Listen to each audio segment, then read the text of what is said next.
የመጀመሪያይቱ የጴጥሮስ መልእክት ምዕራፍ 3 እንዲሁም እናንተ ሚስቶች ሆይ ከባሎቻችሁ አንዳንዱ ለትምህርት የማይታዘዙ ቢኖሩ በፍርሃት ያለውን ንጹሑን ኑሯቸውን እየተመለከቱ ያለ ትምህርት በሚስቶቻቸው ኑሮ እንዲገኙ ተገዙላቸው።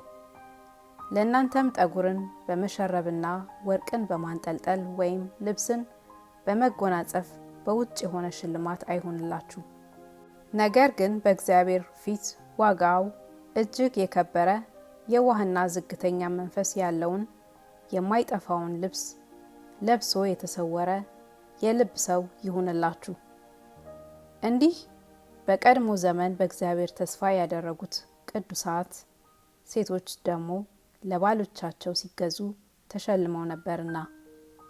እንዲሁም ሳራ ለአብርሃም ጌታ ብላ እየጠራችው ብታዘዘችለት፣ እናንተም ከሚያስደነግጥ ነገር አንዳች እንኳን ሳትፈሩ መልካም ብታደርጉ ልጆቿ ናችሁ። እንዲሁም እናንተ ባሎች ሆይ ደካማ ፍጥረት ስለሆኑ ከሚስቶቻችሁ ጋር በማስተዋል አብራችሁ ኑሩ። ጸሎታችሁ እንዳይከለከል አብሮ ደግሞ የሕይወትን ጸጋ እንደሚወርሱ አድርጋችሁ አክብሯቸው። በመጨረሻ ሁላችሁ በአንድ ልብ ሁኑ። የሌላው መከራ ለእናንተ እንደሚሆን አድርጉ። እንደ ወንድሞች ተዋደዱ። ርኅሩኆች፣ ትሑታን ሁኑ። ክፉን በክፉ ፈንታ ወይም ስድብን በስድብ ፈንታ አትመልሱ።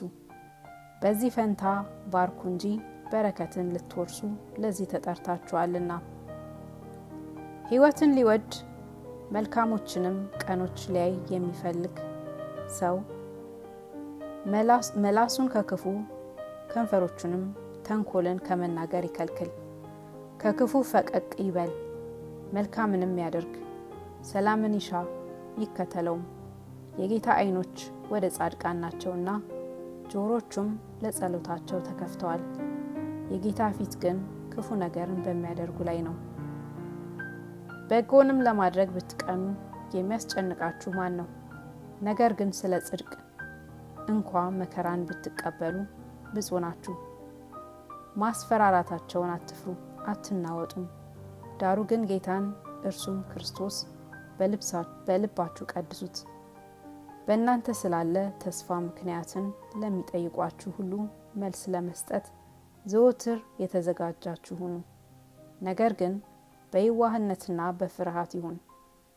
በክርስቶስ ያለውን መልካሙን ኑሯችሁን የሚሳደቡ ሰዎች ክፉን እንደሚያደርጉ በሚያሙበት ነገር እንዲያፍሩ በጎ ሕሊና አይኖራችሁ። የእግዚአብሔር ፈቃድ እንዲህ ቢሆን ክፉ ስለማድረግ ሳይሆን በጎ ስለማድረግ መከራን ብትቀበሉ ይሻላችኋልና። ክርስቶስ ደግሞ ወደ እግዚአብሔር እንዲያቀርበን እርሱ ጻድቅ ሆኖ ስለ አመፀኞች አንድ ጊዜ በኃጢአት ምክንያት ሞቷልና በሥጋ ሞተ፣ በመንፈስ ግን ሕያው ሆነ። በእርሱም ደግሞ ሄዶ በወህኒ ለነበሩት ነፍሳት ሰበከላቸው። ጥቂቶች ማለት 8 ነፍስ በውሃ የዳኑበት መርከብ ሲዘጋጅ የእግዚአብሔር ትዕግስት በኖህ ዘመን በቆየ ጊዜ ቀድሞ አልታዘዙም። ይህም ውሃ ደግሞ ማለት ጥምቀት ምሳሌ ሆኖ አሁን ያድነናል።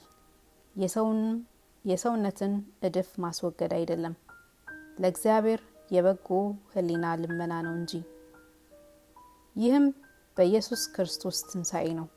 እሱም መላእክትና ስልጣናት ኃይላትም ከተገዙለት በኋላ ወደ ሰማይ ሄዶ በእግዚአብሔር ቀኝ አለ።